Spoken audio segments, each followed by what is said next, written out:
Hey guys, welcome back to Jack on Tracks. And in this episode, we are going to install these two scale sound system speakers into my Long Island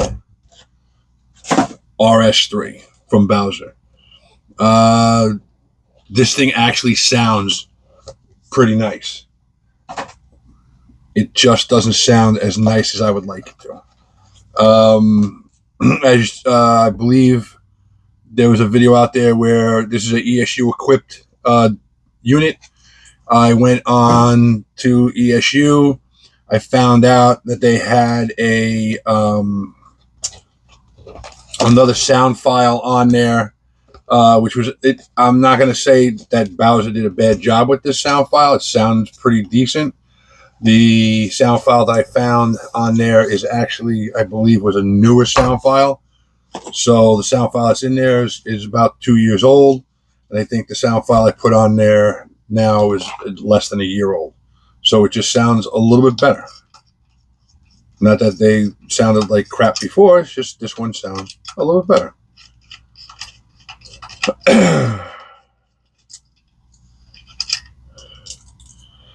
What I'd like to find is these screws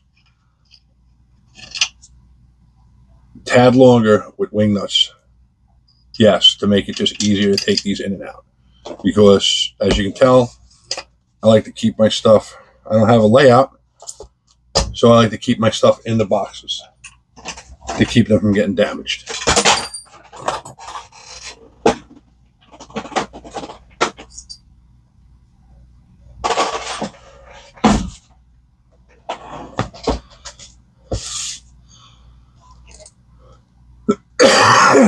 If you guys don't have a cradle, there we go. If you guys don't have a cradle, Bowser makes one. It's nice. I actually have two of them, and one of them comes with me to shows. It's just a little bit. This one's got something on it, and you can't compact it. The other one I can crunch up, squash in. I actually shove it in the box with some other tools, and it just shows up there just in case I have to work on something. All right.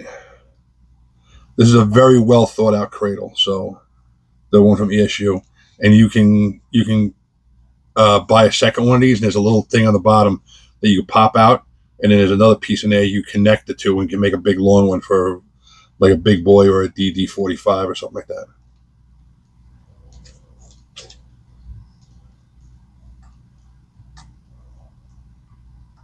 It's very well thought out. I mean, of course, it's a German design, so they thought everything on it. And the best part is that little magnet tray right there. All right, these couplings don't have the retainer, little glad arms there, the magnetic uncouplers, which is fine. Actually works better because it clears better. You would have to go with a longer coupling if you want to do that.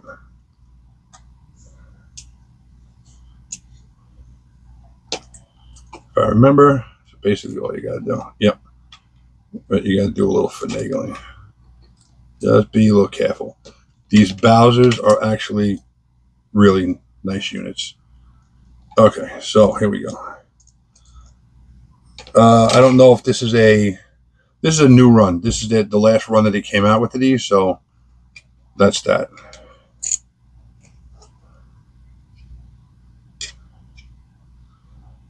Doesn't have a cab light in it. I may add one of those in later on. I definitely want to get some conductors in here, but I'm trying to figure out how to do it without breaking anything. So that will happen at a later date. All right, so this is the original speaker. Sounds all right. It's pretty loud. It's a double speaker setup, and it is what it is. So, but some of you who've already put scale train sound systems in their locomotives know that they just sound better. Just do. All right. So, I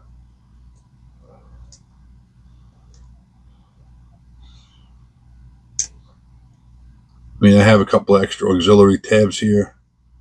X1, X2, X3, X3.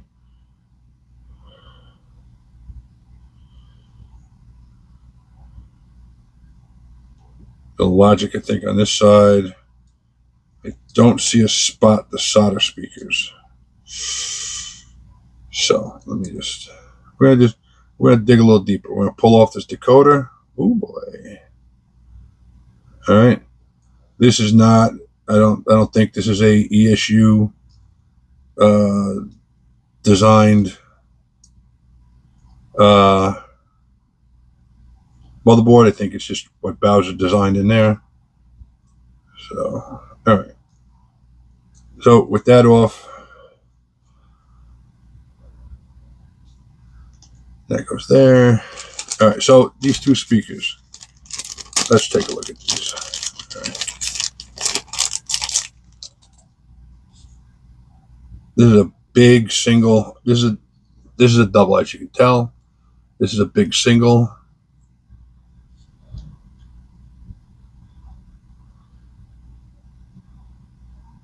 That fits in there like that. And it is big mamma jamma. Supposed to fit in there. Not supposed to take that out, but I may have to.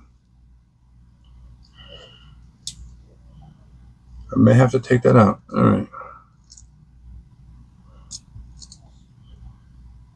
Oh, this is speakers going in there, so that has to come out. That has to come out. There's no question about it. We're going with two speakers in this son bitch. So, what's nice is he marks the positives. All right.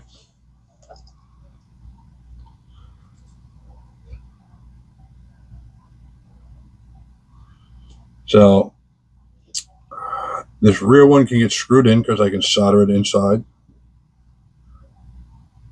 on the rig. It's not a big deal.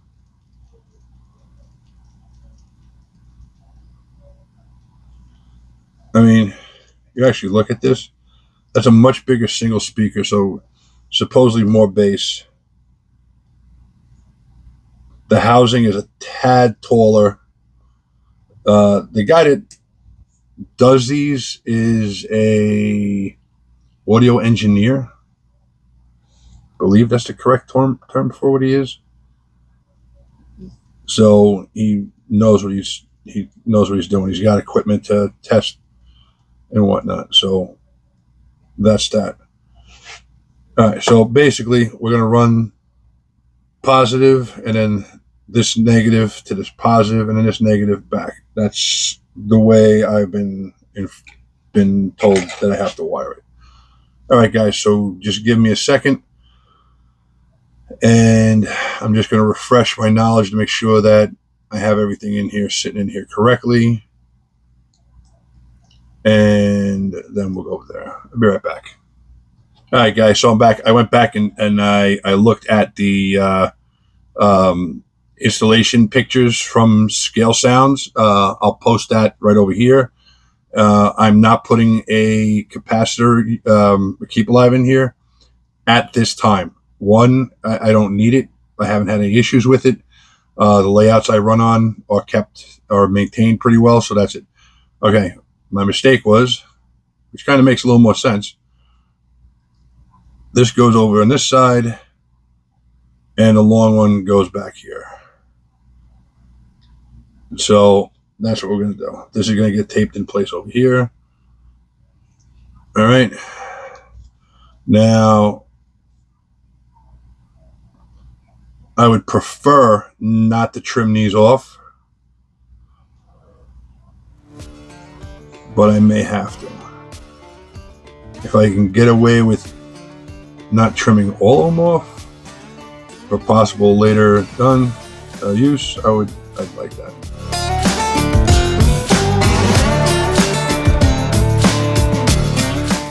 I believe, just shave this one off. If I can just shave one off, I'm just going to shave one off, my friends. And that is exactly what I need to do. I just shaved one off. I still have those 3 there, so if at a later date I decide to do any type of modifications or change anything over here, I can do that. All right, so that's going to sit under there.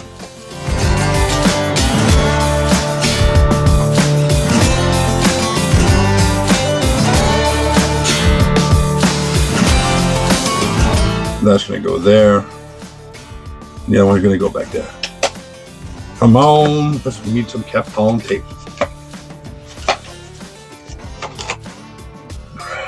We're going to go with this one. And we need a little isopropyl alcohol. Why do we need isopropyl alcohol, people ask? Well, okay, so I have 2 options. I can mount this using this double-sided foam tape, but I feel I might be getting a little bit too high. The front, I don't believe I will.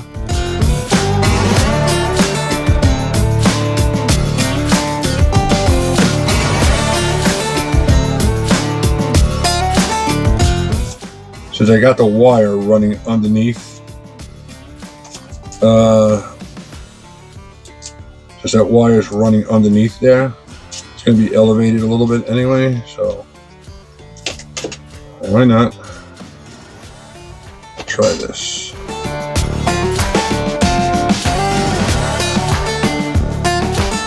See, back here is a nice little run, so keeps it all nice and down in there. Up front, not so much.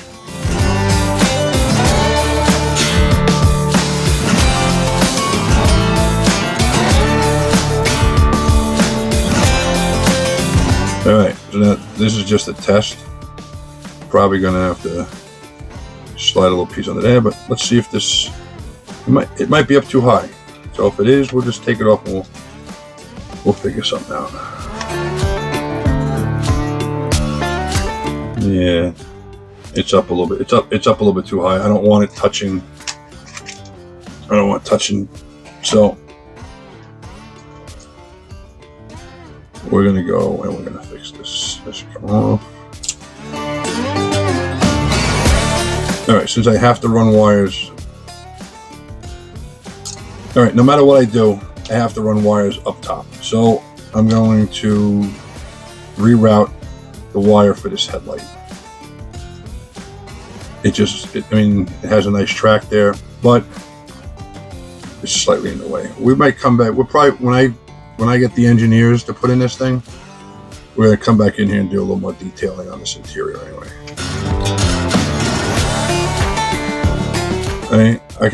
I like this. Everything from Bowser plugs in. I like it. All right, so I actually did have really thin, carpet tape. Give me half a second. Let me see if I can find this stuff.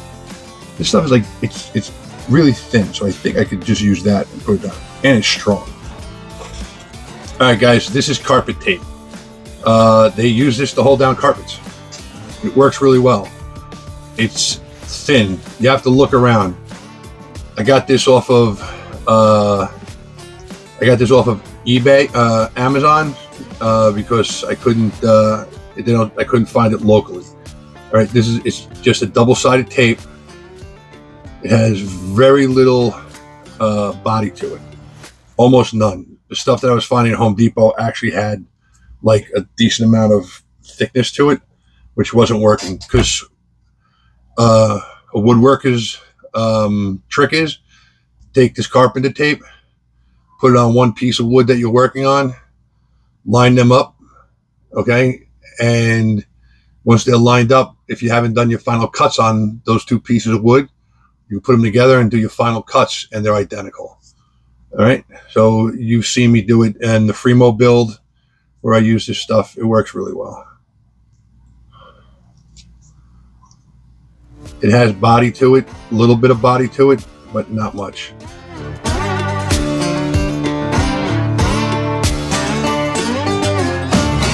All right, guys, so I'm gonna put this on here. I'm gonna put this light back on because I need to make sure I have this.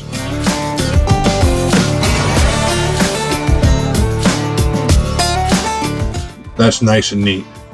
So as you heard from my daughter, I gotta go with my wife. So when I come back, I'll finish soldering this up, and we'll get this side in. I'm gonna do the same thing with this tape on this side, but I'm gonna cut this. I'm not gonna cut. I'm gonna fit it to the bottom of this and stick it on. So, all right, guys, hold on and be right back. Hey guys, welcome back. Just got back from picking the wife up. Everything's happy in the house that Jack built. So let's get in here and finish. See if we can finish getting this. Here we get this finished. All right, so we got the duct. We got the carpet tape on the bottom. Should be enough. Should get enough contact in there. There's a pin right there. I'm not going to cut that pin. We're going to go just in front of that pin. Gives us enough room in the back for everything else. That's on there pretty good. Listen, I'm a big fan of this carpet tape. So, I mean, look, perfect, done. It's in there, nice and solid. Except for that side. All right. What's up with that? All right, so, and that's how easy it comes off. We need to get it going off. All right, sometimes you get just a little bit of oil on something and it just kind of messes up the whole way it works out. And you can see this is a brand new unit. You can see there's dirt coming off of here. So that's just molding flash. It's not the manufacturer's problem. They're not, they're not concerned about that. They're just concerned about getting these units together and out the door. Oh, well, so would I.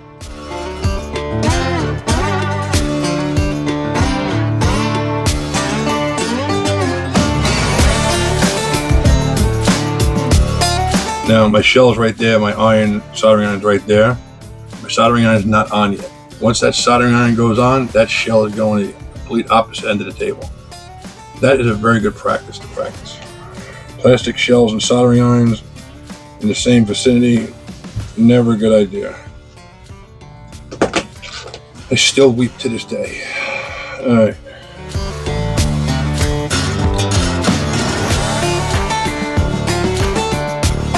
All right, now that's much better. I'm much happier with the way that's on there. These two, I mean, I'm picking it up by that. They're not coming off anytime soon.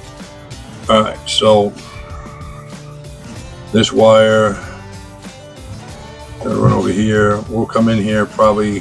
I'm probably gonna come back in here, take this screw out, pull this out, paint it. When I do the engineers in here, that's probably what I'm gonna do. I think I just gotta push those pins in, but I'm not gonna try it yet. One of the guys in the club, I believe, has already done that, so I'm gonna pick his brain before I do it. All right, so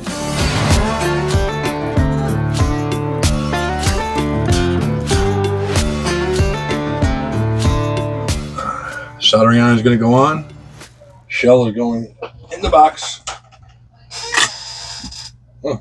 If you're gonna solder, use Chip Quick. I use the Chip Quick flux, liquid flux, and I use the Chip Quick soldering solder. This was recommended to me by the guys at Soundtracks. This is what they use, and they don't have problems with it.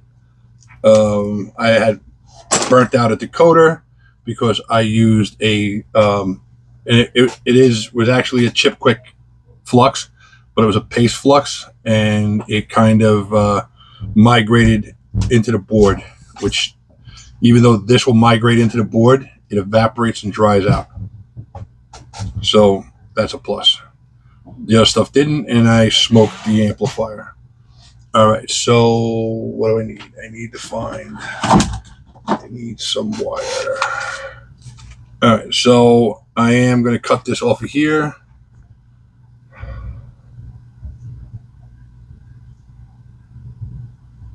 And you can, when you order from Scale Trains, they sell these plugs. It's $2.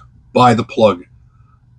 I should have bought the plug because that would have made this great, because I have this piece right here, and I could just plug it in to other units that I get, because as you guys know, I prefer to buy my stuff with no sound, with no decoders in them. Now, big thing is we need to put a little bit of flux onto the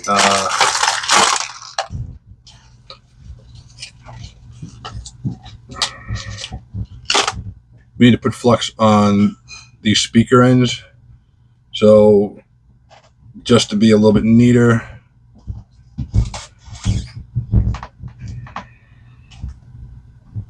done this before. I think you guys seen me do this before. Micro brush soaks up the flux.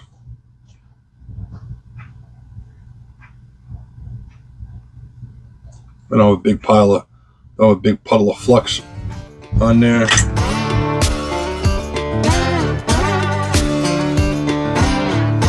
I won't put too much heat on here.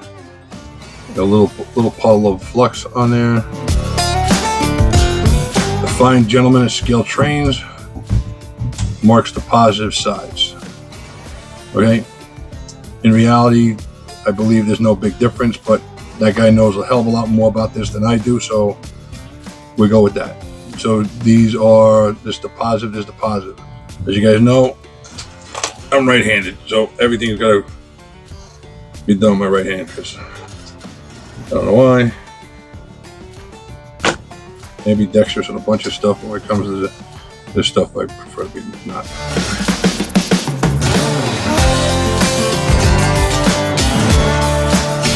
Now we're going to go across the two. All right, this is my stuff.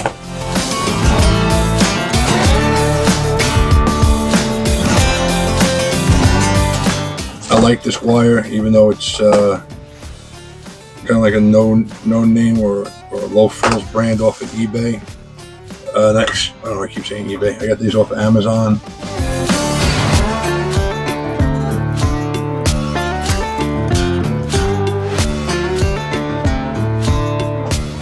Okay, so we're gonna go strip this wire down here on this end.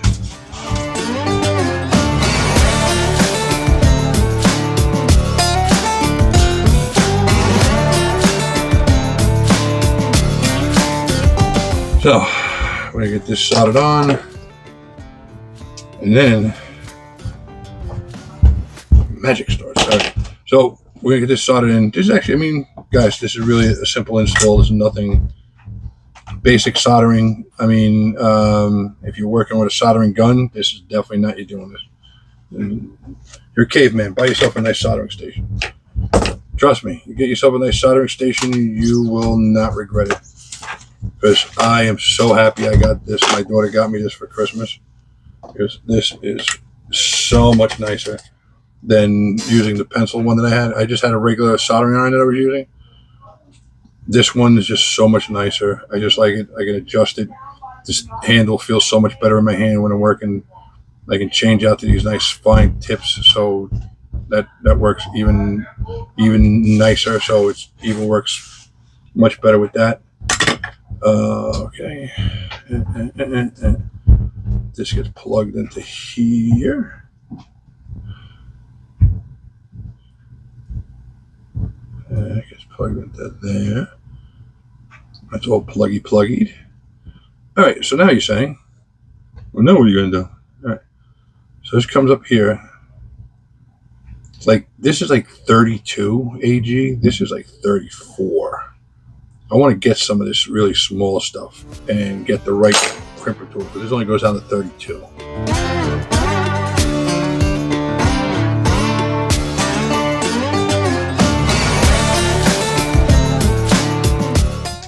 They actually make a smaller size shrink wrap than that, which is like crazy because that was tiny. That did not stick. Huh. Piss poor solder joint. I mean, I did not tin that very well at all.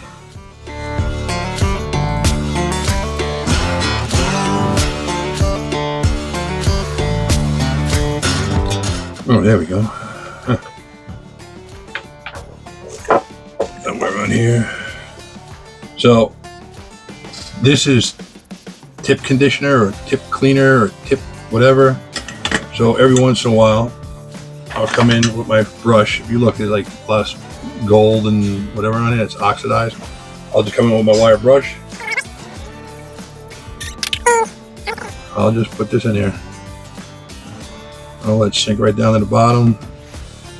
It kind of fixes anything going on with the tip.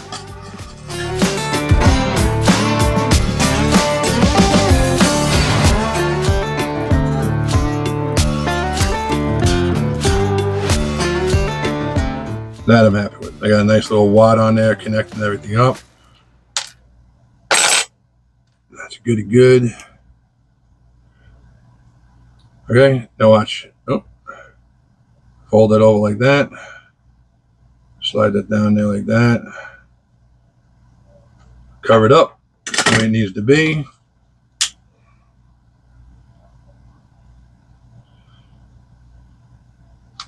Have it both sides, let it cool. That's that. Plug this back in. All right, so there is enough room you can slide these down in here like that, but we're not going to do it that way. Push it over the side.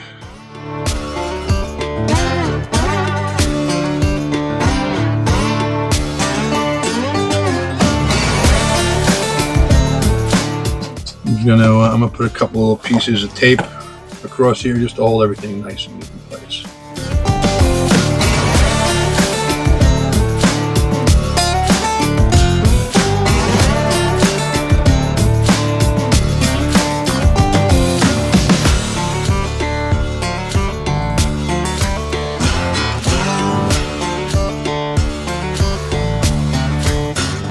They sell like a dispenser for this.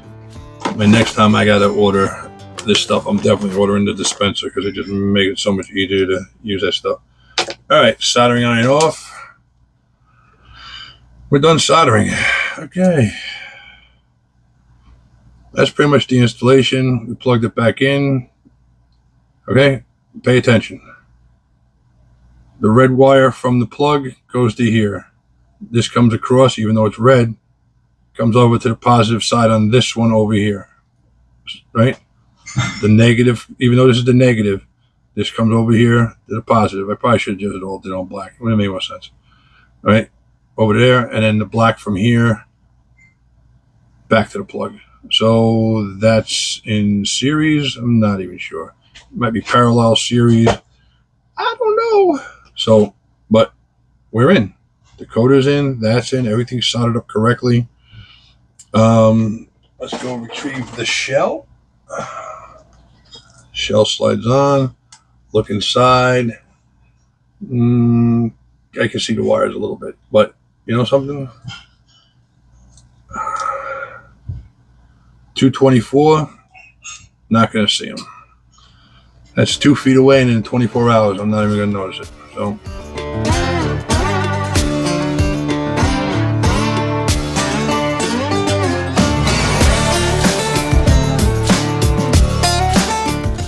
That's that installed in there. I mean, really the only thing we got left over is the 2 screws that was holding the other speaker in, which we didn't use. This is actually a pretty nice little doohickey they got there. It sounds pretty decent.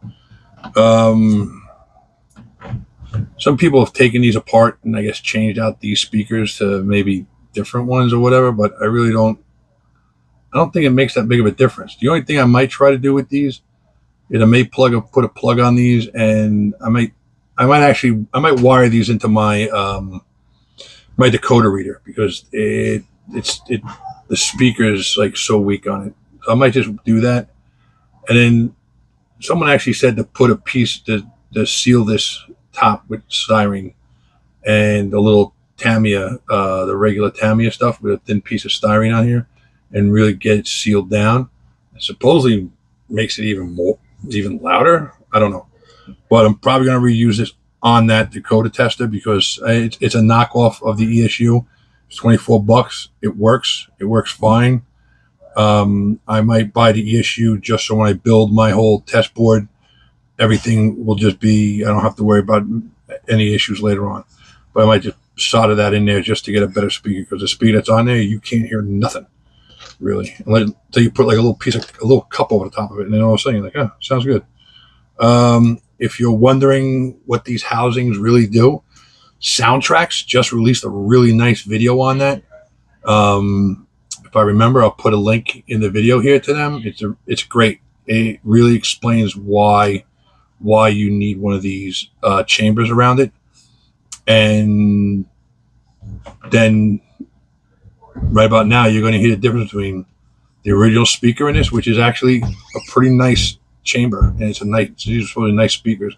That and this should be really sounding real loud right now. So we're going to go do that, and we'll be right back. This is the Scale Sound System speakers, the short and the long speaker.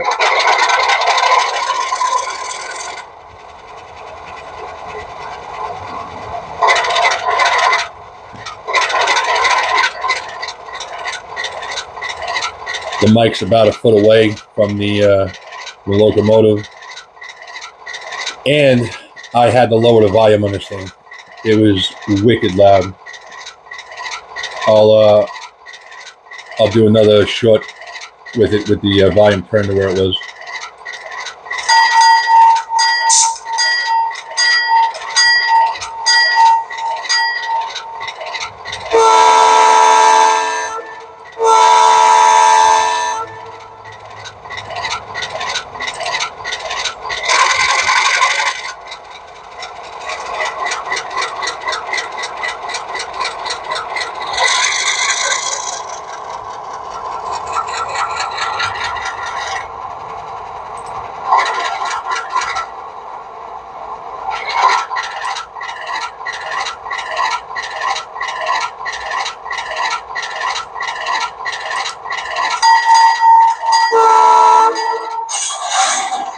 Past a couple of clash. Turn the squeal on the flange. Oh, that's the fan. This is the flange squeal. Oh, that's the fan. Oh.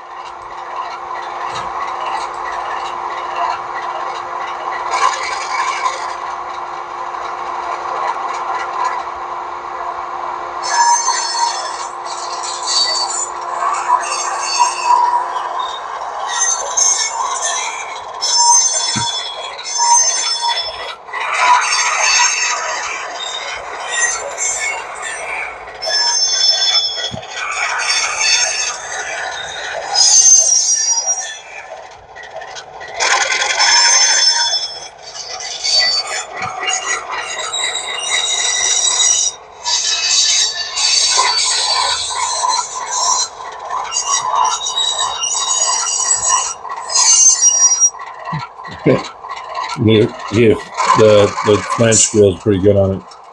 All right, so that's basically it. I'm very happy with it. It sounds great. Just give me 2 seconds. I'll come back and I'll turn the volume up on this, and to where the factory setting with the factory speaker, where it sounded good on the factory speaker at the factory setting. So you'll hear how much louder this thing became. All right, guys, and this is what it sounded like before I turned the volume down. Still 1 foot away.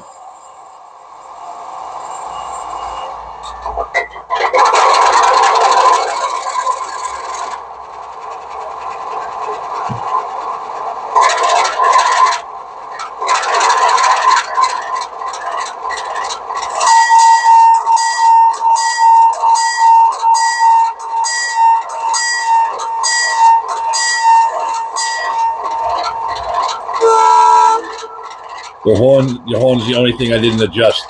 That's the factory setting for the horn. But the motor is so much louder, and the bell actually is distorted.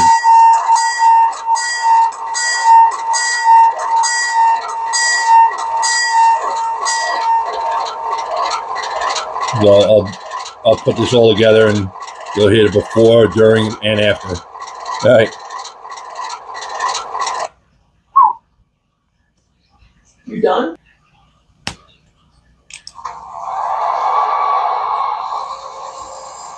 All right, so guys, we're just gonna let this thing just idle in the back, and man, it's still freaking loud. But that was lowered back now.